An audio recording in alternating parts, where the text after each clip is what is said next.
I just don't think that if you're like a sixth year senior, you should be kneeing freshmen in the face. I really don't. And that's your cold open. Welcome back to the Husky Women's Hoop Show. Um, I'm gonna have a lot of emotions in this one, a lot of strong ones, because it was for them to end the season on a 4 game road trip after there was considerable questions about that. 2 game road trip, 4 wins.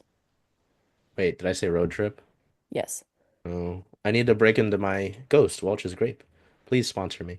Um, yeah, 4 game win streak to end the season. A little 2 game road trip in the middle of that. There was considerable doubt in here, right? So for them to win the games like they did, whether it was what the big result in was it Nebraska that I don't think any of us anticipated. Um, it was a little bit stressful in the Minnesota game, but they still won by 10, right? And then the Oregon game that I think all three of us were like, "Oh no, here we go again at the end of the game." And they learned how to pull one out. It took the 30th game of the season or whatever, but hey, we got there. I think we actually have the receipts in our group chat of all of us being like, "Oh no, it's hmm happening again." I think Because we they came actually have within the like receipts. 5 in the fourth quarter.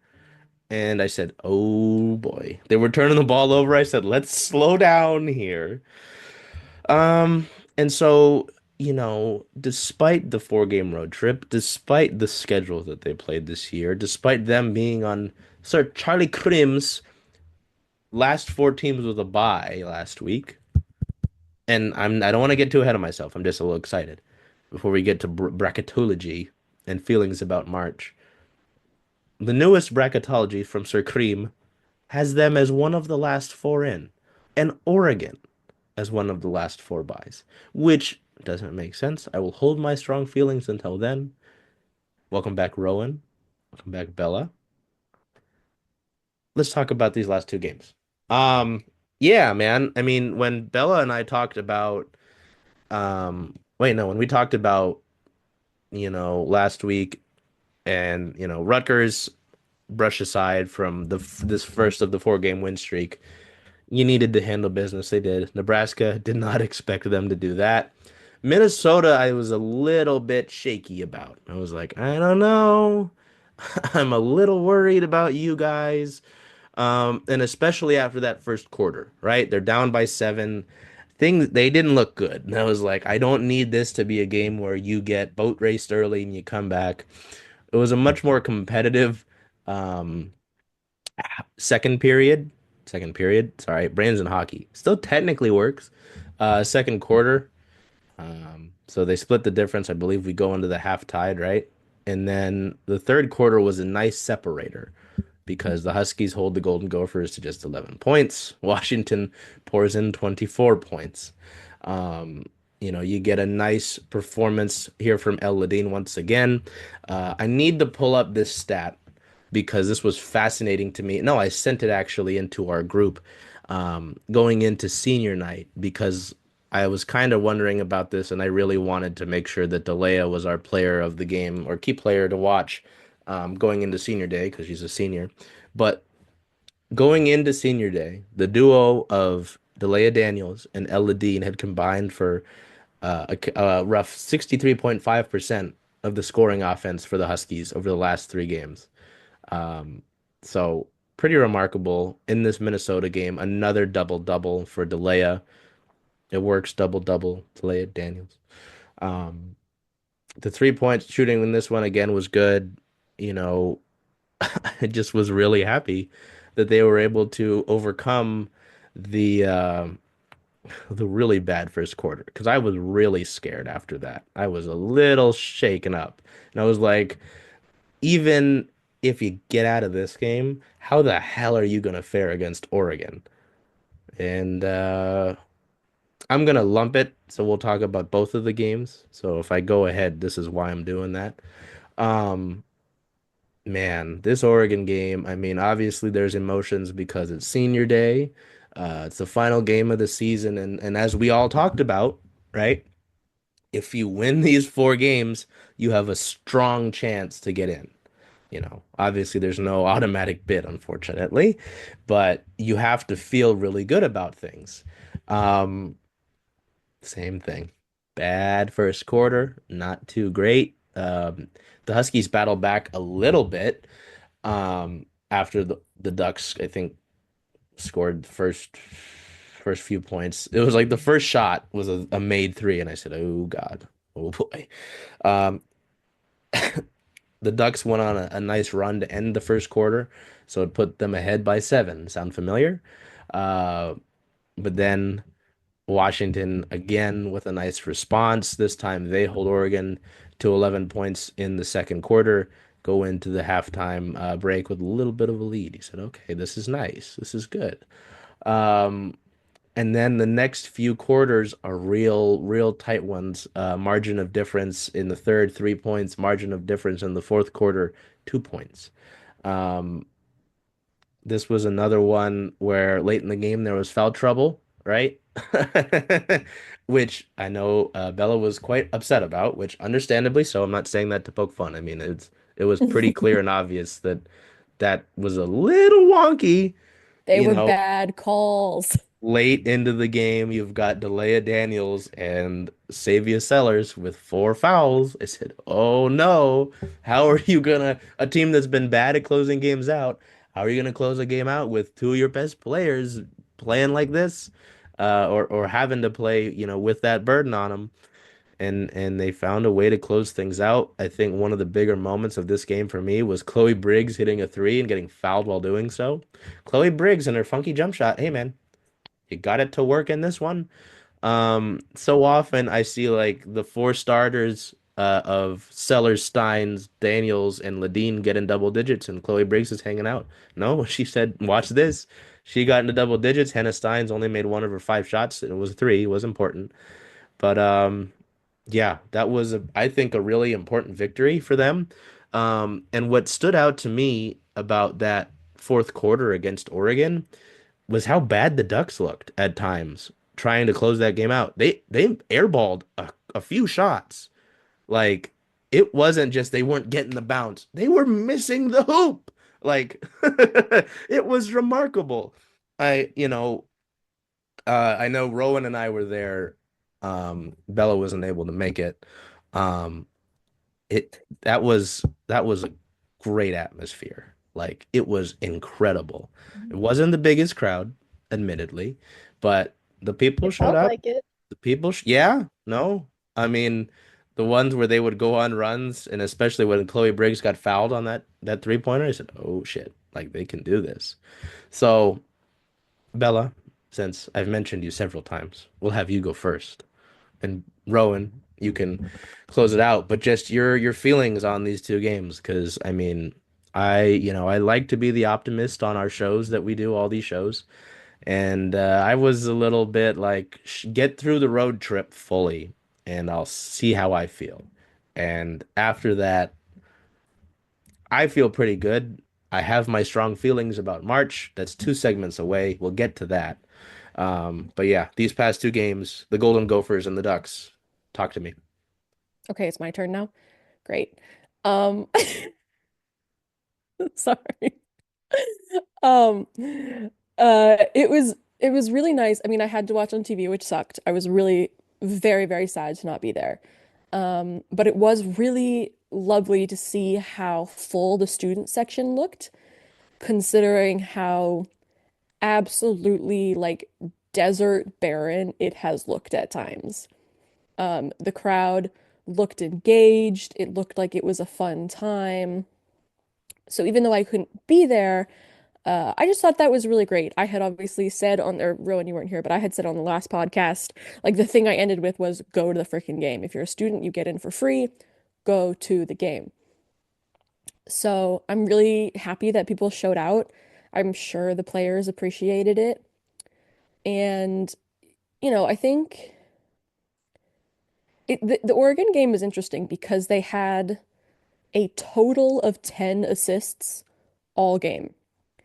And I think certainly Washington is one of the lowest assisting teams in the conference. So that's not entirely new, but I do think it speaks to the defense that Oregon played. They played very disruptive defense. And I think it's very good for Washington that they were able to work through that and get the buckets they needed. I think we've seen some of the lower scoring games where they've kind of struggled to, when they feel like they're not hitting enough of their shots, sometimes their defense uh falters as well. And I don't think that was the case in this game. I think the defense stayed pretty strong. I think Talea Daniels made Philly Che a non-factor, which I somewhat expected, but I think is huge because, you know, come tournament time, they will face some teams with less mobile bigs like that, and that is where one of the areas anywhere where Delea really shines. You mentioned Chloe Briggs, loved this game from her.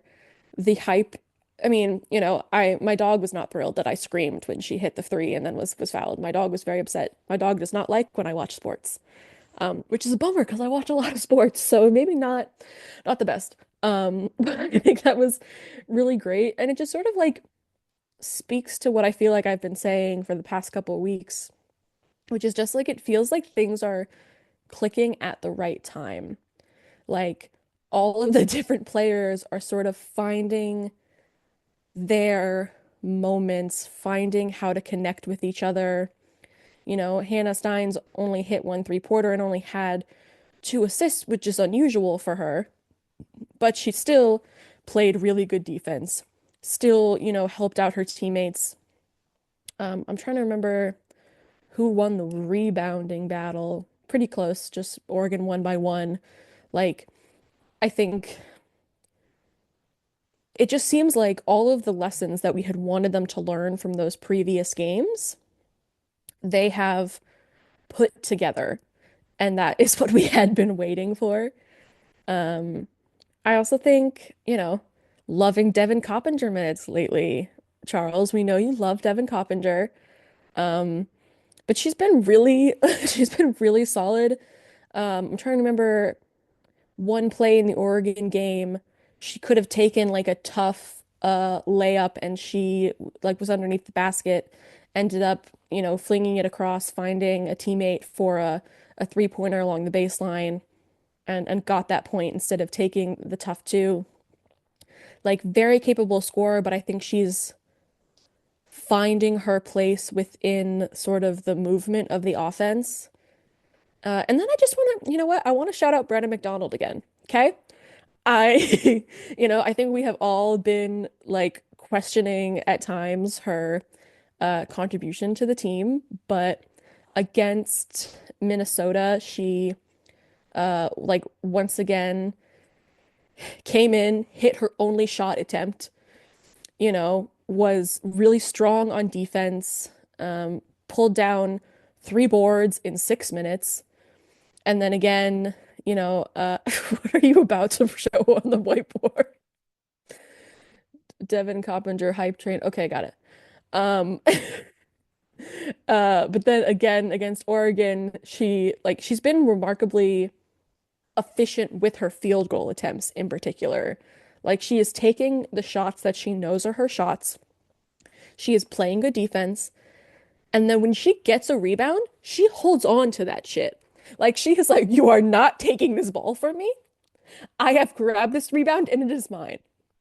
And I think there's been some plays where we have seen like a player have a ball and then they just get stripped and it's so frustrating. So I just want to, she plays maybe about 6 minutes a game.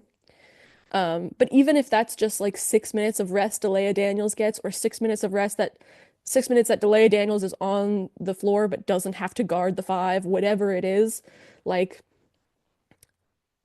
they may not be the most minutes, but come tournament time, you need people to come off the bench and be efficient in their minutes. And I think that is exactly what Brenna has done. And, I think it deserves a lot of praise, particularly because we saw her play so little throughout the season. Uh, she has kind of come from nowhere and been fantastic. And I just want to give her a lot of credit for that and just a little love. And then it's Rowan's turn. I mean, I feel like I say this with both of you. Like, I have my notes and then we just all have the same brain. So I'll back up what we all have talked about with some other things because I was like very into the box score when I was doing my notes. I mean, I also have on here, I feel like they're clicking at the right time offensively, literally word for word what you said. Um, while the assists have been low, I will say, and I don't really know how this works. I don't really know why I'm saying this because the stats don't really back it up, but I mean, the ball movement, especially in the Oregon game, was great. And I feel like you can just tell that they're all really clicking together. Kind of in that similar vein, just with how you guys have played as of late, like it's the whole team effort, obviously. Brenna, I think, had back-to-back blocks at one point in that game. That was massive. Devin Coppinger's getting rebounds in tight situations. Just with the way that this team is playing, again, anybody's name's called, they're making impact plays. They might not show up big on that, but it's like everyone's contributing here. How happy are you with that, and how maybe confident is this group going into now that Big Ten tournament? I wish you could say that again, all again, because it's beautiful to listen to, because it's true. Every young woman whose name's called, it doesn't matter the minutes, it doesn't matter what their role is, they step up and do their role, and that's the mark of a great team.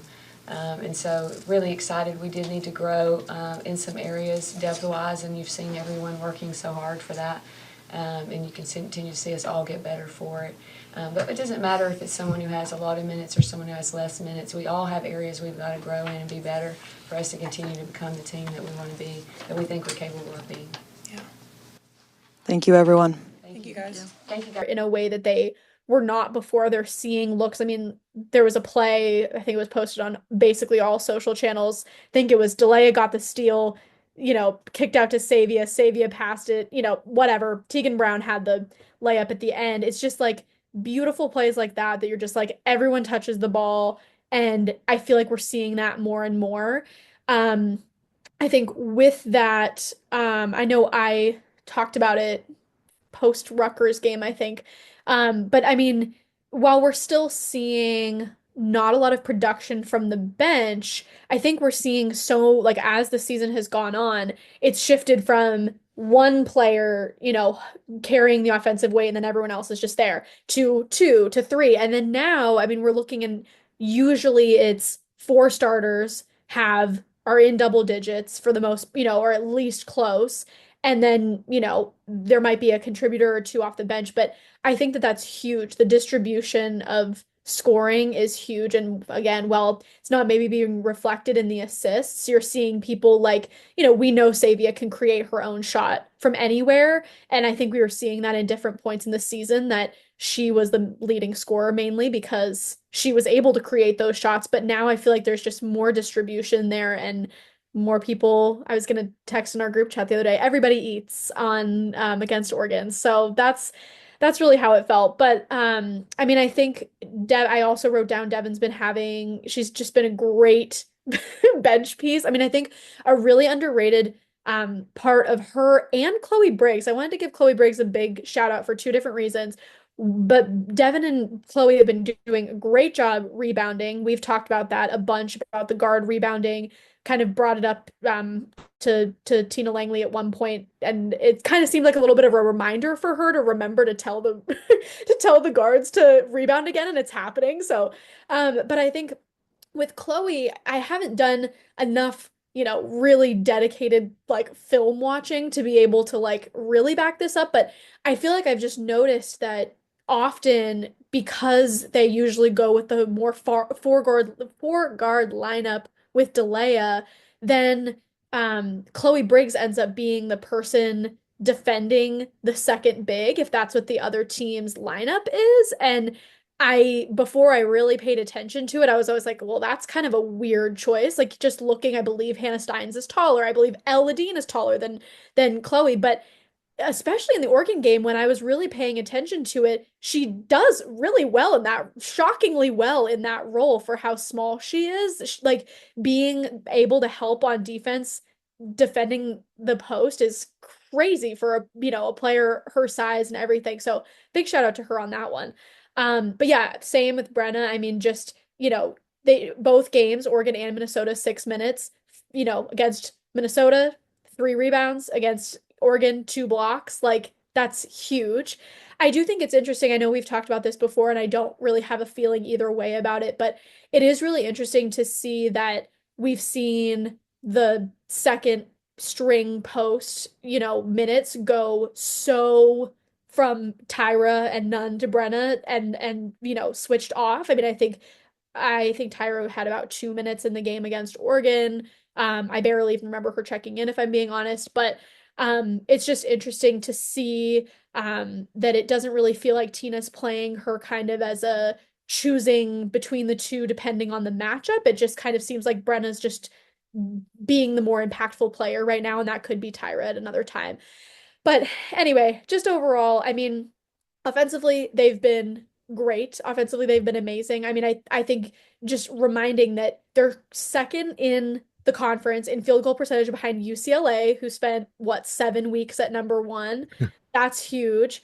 First in conference in 3-point percentage, huge. Second in free throw percentage, like that's huge. You're in the top three, top two in every offense, in basically every offensive shooting category. Like that's huge. So I also think that with that, the efficiency, I think that part of the reason why they're clicking offensively so well is the shot selection is better. I know I brought that up when we were talking about why they keep ending these close games, just having a hard time ending these close games, and I just feel like the shot selection is better, and that also speaks to their ball movement. I think we saw in so many of those end of game really close moments, we saw L, forcing a shot, Savia forcing a shot, but I feel like they all kind of have confidence in each other in a way that I haven't, kind of confidence that they can find a better look than just someone creating their own shot.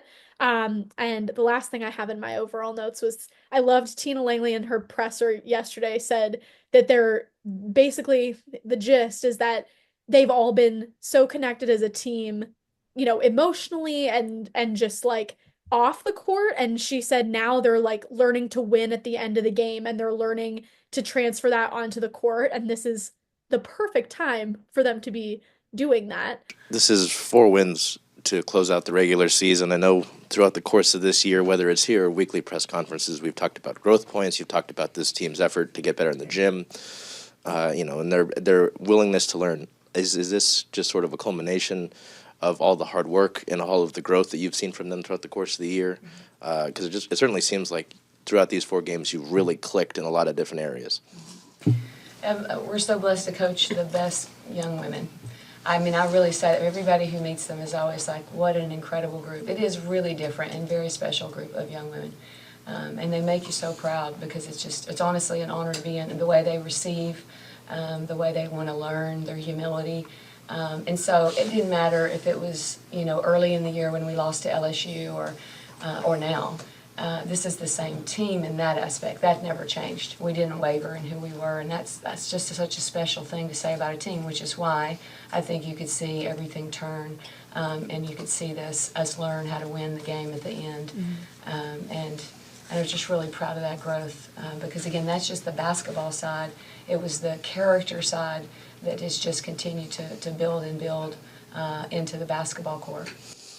And yeah, I mean, the last note that I have that I thought was crazy was I know we were talking about Minnesota, that game, and how horribly they shot in the fourth quarter or the first quarter. It's crazy to see. First quarter, they shot 25% from the field, and then in the second quarter, 83%. They improved by 60%, which is crazy. But I mean, that's also something that I have loved seeing, that in the past it would be like they'd have a slow quarter, they wouldn't be able to recover, and now they figured out how to recover, and that is huge. So I'm gonna do that too. I'm gonna hit on points you guys already made. It was really cool to see Brenna check in, I think in the second half, immediate bucket, a few minutes later, consecutive blocks. Like, what the hell? Like it was so fun to see all of the seniors really have some moments. Um, Obviously, Delia had a big game. You know, she had impact all over the court. Like, I think we were texting just the different impacts that she was making. Um, Brenna had her moment. You know, I said all of the seniors. I don't remember Tyra too much from this game, unfortunately. Um, Probably because she played 2 minutes. Yeah, that's rough, buddy. Um, you know, it was really interesting to hear you bring up the team effort, Rowan, because I mean, I think we've all talked about it, but like, really, like, Devin Coppinger fighting for rebounds low in this game, like, that's not who I would expect, but here we are. The Brendan McDonald minutes we've talked about. You know, Chloe Briggs, admittedly, I've called for the Devin Coppinger start, but Chloe Briggs, like, has fought and scratched for different impacts. Yeah, 5 rebounds. Good for you, kid. Jesus. Um, Not the biggest game from Hannah Steins after we've been really pumping her up, but you know, things happen in different games. It's a long season, right? 3 points, still three rebounds and 2 assists. So you get there, but then yeah, only 8 minutes for Tegan Brown. She made her one shot and she committed a foul. Yeah. Um, no, I mean it's been really fun to watch this season. I was gonna put something at the end to kind of talk about that. We're not at the end. So no, I mean even Coach Langley talked about the whole team effort thing. That was my last question of the presser. I think I'll put that in here. Um, Hope I don't get struck down by the Big Ten gods. Um, you know, we'll see. But no, I mean, and even with Devin, I was like, even after we got done with the press conference, Coach Langley kind of like I was talking about my Devin Coppinger praise, and she goes, "She'll be good next year." I said, "Oh, ho, ho, ho, ho, ho." And I mentioned how I mentioned the show, so you know, inevitably when Tina's watching this, I'm gonna send that just to the UW PR and be like, "Hey, can you show Tina this?" Specifically Bella's dog, Zero. Um, oh my goodness. Um, but I mentioned our Brenna praise, and she said, "Oh yeah, so you're the reason she's been more efficient lately." I said, "Whoa, whoa, whoa, whoa, calm down. Let's not get that far." So yeah, no, I mean really two satisfying wins, and you have to feel pretty good, and I think they did, and I'll include some soundbite from the presser about how they feel going into the tournament. I think, Coach, I don't know if we'll get you before you guys take off, but just and obviously this game just ended, but just a quick preview on what you may see next week. I think you're the 12th seed, maybe play the 13th seed. Right. Well, I'm sure you know. Just you know, just your thoughts on maybe going to a tournament that's really new, you know, and yeah, Indianapolis. Yes. First, can I say one thing before you go to that? Because you talked about really new. I want to thank Tyra and Brenna for coming in. They have 1 year left, and it's hard to choose to go somewhere for a year, especially so far from home, both of you so far across the world, across the United States. And so just the sacrifice that takes to come to a program when you don't know what your role will be or what the program will be, the humility, the kindness, the work, the way you loved your teammates, the way that you love all of us and love this university, the way you work. It means a lot to us, and we're really grateful. So I want to say that. And it's hard to do things that are new, but man, what a gift to do things that are new. Mm-hmm. You know, you get to learn and grow so much. So the Big Ten tournament is very new. It's new to us. Every team has been new except for 3.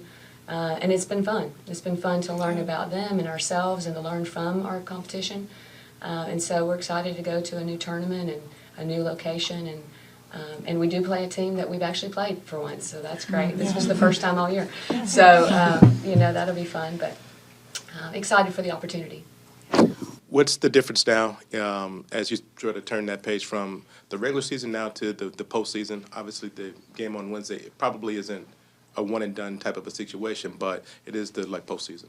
It's the postseason, and it's a great opportunity to learn what that feels like. to play quick, to prepare quick. We've been fortunate that we've been doing that since the last week or so. I think the last 3 teams we played all came off a bye, and we were playing again and again and again, and I didn't think that was all bad. I thought, well, we're going to continue in this rhythm, and so we were able to have that. We found a rhythm.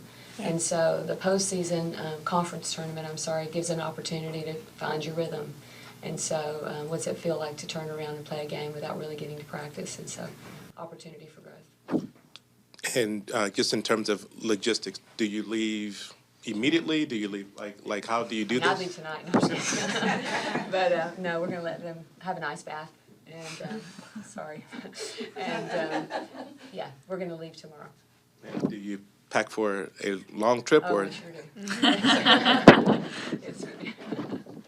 Those are the last questions. No, sir. Percy? Because May I they, add I think, one thing I forgot. May I add something I forgot? A stat that I sat there looking up that I thought was interesting, Mm. because we basically have just been saying everything positive, which it mainly is. But the one thing about the Oregon game, yes, they pulled out a win, but it doesn't take away from the fact that fouling was still an issue, and that, with I mean, Delia and Savia, and the stat that I thought was interesting, in 16 of UW's conference games, Savia has only had 4 games with 3 fouls or less. And I thought that was interesting.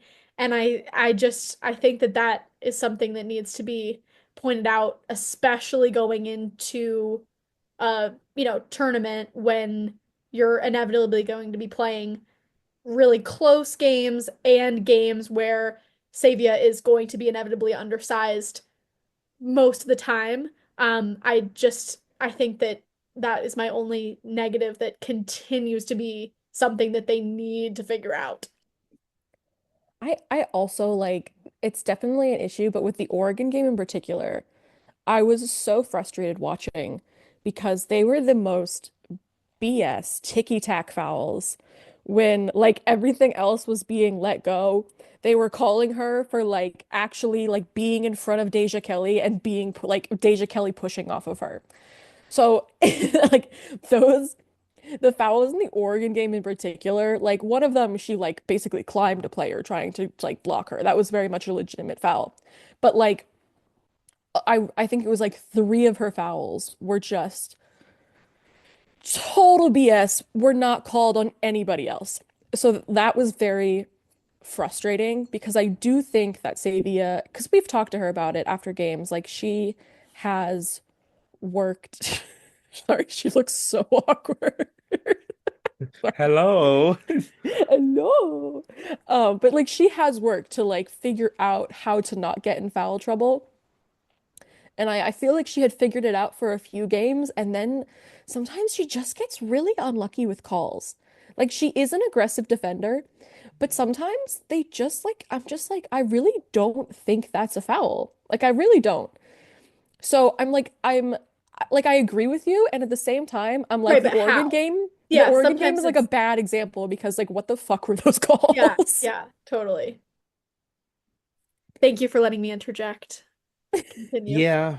No, I mean, it was, it's been interesting to, on the Savia train, like, see her be a little quieter the last few games. Like, again, it feels like it's Delea and L, which great to see L showing some consistency. Like I appreciate that part of it. Um, but it's interesting. Like, and don't get me wrong, I'm not saying she's like a ghost. She'll have like, I think she had a 7 assist game over the last 4 games. She'll still be impactful. Like in this game, she had a pretty strong impact as well. Like she dropped that player, and I texted Ro and I was like, I hope that's not a push. Like, because in real time I was like, boom. I was like that. Mm, it was pretty good. Um, I feel like she started to heat up, and I was like, if she heats up, this game is over. Um, but yeah, I mean, if you're able to get those 3 going, like hitting, I, I'd watch out. But so yeah, okay. Now we can move to the Big Ten tournament. Hey, Charles. Hey, Jen. Hey, how about them Huskies? Ooh, Purple and gold, baby. Yeah. When are you going to watch all those away games, though? All those away games. There are a lot of them, and I was hoping to come to Rough and Tumble because this is the home of Circling Saddle Sports. If that's okay with you. I think that's a great idea. Hope to see you all here.